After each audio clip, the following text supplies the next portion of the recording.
Hello everyone, welcome to tech Sharmit.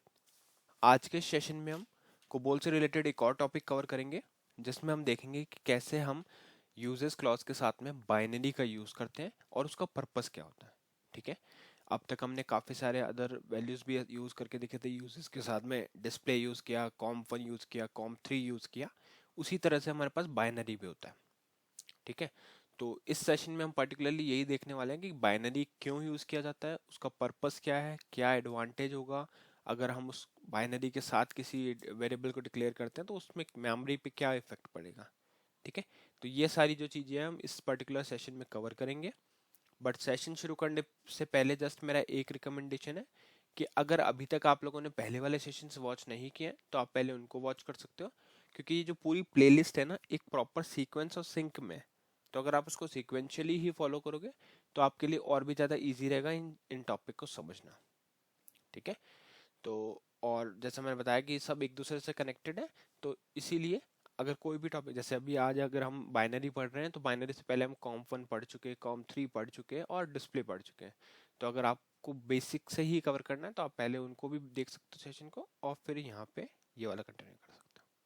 ठीक है, और इस सेशन में हम कैसे प्रोसीड करेंगे, सेम वे में। सबसे पहले मैं आपको ये प्रोग्राम मैंने क्रिएट किया हुआ है यहाँ पे TSCBPGM89, इसको इसका जो बेसिक कोड लिखा हुआ है वो अपन समझेंगे, है ना। और फिर बिल्कुल स्क्रैच से कोड लिखेंगे, समझेंगे कि कैसे बाइनरी को यूज़ किया जाएगा, क्या उसका आउटपुट आएगा और क्या उसमें डिफरेंस होगा मेमोरी के टर्म्स में। ठीक है, तो स्टार्ट करते हैं सेशन। सेशन स्टार्ट करने से पहले मैं आपको शॉर्ट में बता देता हूँ कि बाइनरी क्यों यूज़ होता है। देखो, जब भी आपको किसी डेटा को बाइनरी फॉर्मेट के अंदर स्टोर करवाना हो मेमोरी के अंदर, तो हम वहाँ पे यूजर्स क्लॉज का यूज़ करते हैं और इसके थ्रू हम डेटा बाइनरी में स्टोर करवा सकते हैं। ठीक है, तो क्या करेगा ये आपके डेटा को बाइनरी में स्टोर करेगा, जिस भी वेरिएबल के साथ में आप यूजेस बाइनरी यूज़ करोगे। यूज़ कैसे करते हैं, सिंटैक्स, स्ट्रक्चर, ये सब अपन देखते हैं। तो स्टार्ट करते हैं प्रोग्राम को। मैं यहाँ पे एडिट मोड में लूंगा इस प्रोग्राम को 2 से। अब अगर आप इधर देखो तो यहाँ पर हमारे पास क्या है, आइडेंटिफिकेशन डिवीजन ब्लॉक। क्या होता है आइडेंटिफिकेशन डिवीजन? देखो, जब भी आपको सोर्स की आइडेंटिटी रिलेटेड कोई इन्फॉर्मेशन स्टोर करनी होती है तो वो आप स्टोर करोगे प्रोग्राम आइडेंटिफिकेशन डिवीजन ब्लॉक के अंदर। ठीक है, तो जो भी आपकी प्रोग्राम से रिलेटेड इन्फॉर्मेशन है वो सारी आपकी यहाँ पे स्टोर होगी। जैसे एक हो गया हमारे पास प्रोग्राम आईडी, जो डिनोट कर रहा है प्रोग्राम के नेम को, है ना। दूसरा हो गया ऑथर, जो डिनोट कर रहा है ऑथर के नेम को। तो अगर आप यहाँ पे प्रोग्राम आईडी देखोगे तो वो शो कर रहा है TSCBPGM89, और यही हमारे प्रोग्राम का नेम है। ऑथर की बात करें तो ऑथर का नाम क्या है, टेक शर्मित, है ना। अब अगर आप लोग ये कोड लिख रहे हो तो आपके प्रोग्राम आईडी में आपके प्रोग्राम का नेम आ जाएगा, और ऑथर में जिस जो भी पर्सन उसको राइट कर रहा हो उसका नेम आ जाएगा। तो इससे होगा क्या बेनिफिट, नेक्स्ट टाइम कोई और डेवलपर अगर इसको एक्सेस करेगा तो उसको क्लियर हो जाएगा कि अच्छा, ये प्रोग्राम का नेम है और ये ऑथर है जिसने ये कोड लिखा था। वैसे ही और भी बहुत सारी इन्फॉर्मेशन होती है जो हम स्टोर कर सकते हैं, तो वो भी आप अपने अकॉर्डिंग यहाँ पे मेंशन कर सकते हो, बट वो भी होनी चाहिए प्रोग्राम आइडेंटिटी रिलेटेड ही ओनली। ठीक है, उसके अलावा नहीं। ये क्लियर हो गया। अब इसके बाद में अगर हम देखें तो क्या है, हमारे पास कमेंट लाइन है। ठीक है, तो यहाँ पे अगर आप देखोगे लाइन नंबर 5 से लेकर लाइन नंबर 7 तक हमारे पास कमेंट लाइन है। और कमेंट कैसे स्टार्ट होता है, देखो फर्स्ट पोजीशन से हम काउंट करते हैं तो 1 2 3 4 5 6 और 7, ये आ गई हमारी 7th पोजीशन। ठीक है, इस 7th पोजीशन पे अपन एस्ट्रिक रखेंगे, है ना। जैसे ही ये स्टार या एस्ट्रिक, जैसे ही आप इसको रखते हो, इसके बाद में आप जो भी लिखोगे वो एज ए कमेंट ही कंसिडर होगा। ठीक है, तो यहाँ से देखो 1 2 3, इन तीनों लाइन पे 7th पोजीशन पे हमने एस्ट्रिक रखा हुआ है। और उसके बाद में हम कुछ भी लिखें, है ना, जरूरी नहीं है कि आपको इस तरह से एस्ट्रिक्स और लिखने हैं। इवन यहाँ पे भी अगर आप एस्ट्रिक्स नहीं लिखोगे तो भी ये चलेगा, ये कमेंट ही कंसिडर करेगा उसको। बट मैंने ये एस्ट्रिक्स क्यों यूज़ किया है, मुझे एक ये बॉक्स लाइक एक स्ट्रक्चर बनाना था और उसमें टॉपिक का नेम शो करना था, तो जो है यूजर यूजेज यूजेज बाइनरी, तो वो हमने यहाँ पे डिफाइन कर दिया। ठीक है, तो इन शॉर्ट आपने 3 लाइन का कमेंट बनाकर एक टॉपिक का नेम शो कर दिया, यूज एज बाइनरी। उसके बाद में लाइन नंबर 9 पे हमने स्टॉप रन लिखा हुआ है, जो क्या करता है, प्रोग्राम को टर्मिनेट करता है। ठीक है, बट अभी टर्मिनेट करने से कोई फायदा नहीं है, क्योंकि इससे पहले बहुत सारा लॉजिक अभी हम लिखने वाले हैं, जो मेन लॉजिक होगा जिसमें हम देखेंगे कि कैसे यूजेज बाइनरी का यूज होता है। तो उसके लिए काम करते हैं, यहाँ पे कुछ ब्लैंक लाइन इंसर्ट करते हैं। तो आई मैंने किया, ये हमने कुछ ब्लैंक लाइन इसमें इंसर्ट कर लिया। अब इस इंसर्टेड लाइन के अंदर हम हमारा डेटा डिवीजन लिखते हैं, तो यहाँ पे लिखेंगे डेटा डिवीजन। ठीक है, डेटा डिवीजन आ गया। डेटा डिवीजन के अंदर हम क्या लिखते हैं, डेटा डिवीजन क्यों लिखते हैं, पहला क्वेश्चन ये होना चाहिए। डेटा डिवीजन इसलिए लिखते हैं कि जब भी आपको वेरिएबल डिक्लेयर करने हो अपने प्रोग्राम के लिए, है ना, हम डेमो बनाने जा रहे हैं तो डेमो में हमें कुछ वेरिएबल्स की नीड है, तो उनको शो करने के लिए हम क्या लिखते हैं, डेटा डिवीजन, उनको डिक्लेयर करने के लिए। अब डेटा डिवीजन के अंदर वर्किंग स्टोरेज सेक्शन होता है, तो यहाँ लिखेंगे वर्किंग हाइफन स्टोरेज सेक्शन, और इस वर्किंग स्टोरेज सेक्शन के अंदर हम उन सभी वेरिएबल्स को डिक्लेयर कर सकते हैं जिसे हमें through out the program use करना है। ठीक है, तो यहाँ पे मैं लिख देता हूँ 01, इधर आएगा var1, और यहाँ पे लिखेंगे PIC जो डिनोट करता है पिक्चर क्लॉज को, S9 ऑफ 4, ये हमने इसका डेटा टाइप और इसकी लेंथ डाल दी।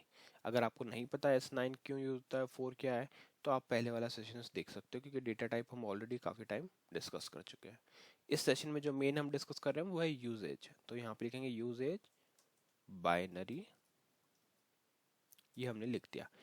इससे क्या होगा, देखो जो भी डेटा आप इसमें स्पेसिफाई कर रहे हो, जो भी डेटा आप स्पेसिफाई करोगे वो स्टोर कैसे होगा मेमोरी के अंदर, बाइनरी फॉर्मेट में। ठीक है, तो यहाँ पे हमने एक्सप्लिसिटली इस वेरिएबल के आगे अटैच कर दिया है कि जो भी डेटा आप इसमें स्टोर करने जा रहे हो वो बाइनरी ही फॉर्मेट में होना चाहिए। ठीक है, तो यहाँ पे जस्ट ये हम इस लाइन, यही हमारा मेन टॉपिक का पार्ट है कि यहाँ पे जो भी डेटा अब स्टोर होगा वो एज ए बाइनरी डेटा ही स्टोर होगा। अब अगर मैं आपको इसका आउटपुट भी दिखाऊं तो एज सच कोई डिफरेंस आपको दिखेगा नहीं, दिखाते हैं। तो यहाँ लिखेंगे प्रोसीजर डिवीजन। क्या होता है प्रोसीजर डिवीजन, जब भी अपने प्रोग्राम के अंदर मेन लॉजिक पार्ट स्टार्ट करना होता है तो हम वो लिखते हैं प्रोसीजर डिवीजन के अंदर। अब यहाँ पे एक बार बिफोर आफ्टर इमेज डाल के दिखा देता हूँ। तो यहाँ लिखेंगे पहले डिस्प्ले, इधर लिख देते हैं var1 value before any modification, यहाँ पे आ जाएगा ये कोड्स, और इसके आगे हम लिख देंगे var1। ठीक है, तो ये क्या किया हमने, जस्ट एक प्रिंट कर दिया टेक्स्ट कि var1 वैल्यू है बिफोर एनी मॉडिफिकेशन, वो क्या रहेगी var1। अब हम इसमें कोई वैल्यू असाइन कर लेते हैं जिससे आपको पता चल जाए कि एक्चुअल में मेमोरी पे इम्पैक्ट पड़ रहा है, आउटपुट में कोई इम्पैक्ट नहीं आएगा। जैसे यहाँ पे देखोगे मूव 5 कर दिया हमने var1 में, तो अब ये क्या करेगा, 5 जो नंबर था उसकी वैल्यू, अब var1 की वैल्यू 5 हो जाएगी क्योंकि यहाँ पे हमने इसको मूव कर दिया 5 के साथ। अब मूवमेंट करने के बाद भी डेटा वेरीफाई करने के लिए प्रिंट कर सकते हैं, तो यहाँ लिखते हैं डिस्प्ले स्पेस, यहाँ आएगा var1 वैल्यू आफ्टर मॉडिफिकेशन। ठीक है, यहाँ पे ये, और ये कॉलन जो मैं दे रहा हूँ ये मैंडेटरी नहीं है, ये जस्ट मैं शो करने के लिए इस तरह से दे रहा हूँ, अदरवाइज आप कुछ भी लिख सकते हो, ये जस्ट एक स्ट्रिंग का पार्ट है ना। ये सिंटेक्स में नहीं है कि आपको इस कोड को क्लोज करने से पहले ये लगाना है, आप ये नहीं भी लगाओगे तो भी ये एज इट इज ही वर्क करेगा। और यहाँ पे हम फिर से लिख देंगे var1, ये हो गया अपना var1। ठीक है, और अब हम यहाँ से क्या कर सकते हैं, ये अननेसेसरी जो ब्लैंक लाइन हमने ऐड की थी एक्स्ट्रा जो है उनको रिमूव कर देते हैं, इससे थोड़ा सा कोड क्लीन अप लगेगा। तो ये अपना प्रोग्राम रेडी हो गया। इस प्रोग्राम में हमने क्या किया, एक डिस्प्ले कराया टेक्स्ट कि जो var1 की वैल्यू थी वो बिफोर मॉडिफिकेशन क्या है, फिर हमने मूव करा उसके अंदर वैल्यू 5, और फिर उसके बाद में आफ्टर मॉडिफिकेशन वैल्यू को देखा। तो एक बार इसको कंपाइल करते हैं। कंपाइल से पहले फाइल लिखना पड़ेगा जो सेव और एग्जिट करेगा, 14 से कंपाइल और कॉल। तो जैसे ही हमने इसको कॉल किया तो पहली वैल्यू क्या आई हमारे पास, var1 value before any modification is 0000। ठीक है, क्योंकि अभी तक हमने इस पर कोई वैल्यू असाइन ही नहीं की थी और 4 डिजिट का वेरिएबल था, तो ये 0000 हमें दिखा रहा है। फिर से अगर एंटर करूंगा तो अब आएगा var1 value after modification is 0005। तो अब आप में से कुछ का क्वेश्चन होगा कि ये तो हमें आउटपुट में नॉर्मल 5 ही दिखा रहा है, बाइनरी में तो नहीं है। यस, बिकॉज ये जो हमने मेंशन किया यहाँ पे यूजेस बाइनरी, ये क्या करेगा आपके मेमोरी में इसको बाइनरी फॉर्मेट में स्टोर करेगा। ठीक है, तो ऑल्दो एज सच आप लोग में भी शायद यूज़ नहीं करो प्रोजेक्ट के अंदर, इनफैक्ट जो बिगिनर्स है जो इसको अभी पढ़ रहे हैं, बट फिर भी आपको एक आइडिया होना चाहिए कि हम यूजर्स का यूज़ क्यों करते हैं, और बाइनरी यूज़ करने से होता क्या है। तो बाइनरी से अगर आपसे इंटरव्यू में कोई क्वेश्चन आता है तो आप सिंपल बोल सकते हो कि बाइनरी से डेटा जो है वो बाइनरी फॉर्मेट में स्टोर होता है मेमोरी के अंदर। ठीक है, तो आई होप ये सेशन आज का क्लियर हुआ होगा। नेक्स्ट सेशन में बाकी टॉपिक डिस्कस करेंगे। So thank you for watching texture में।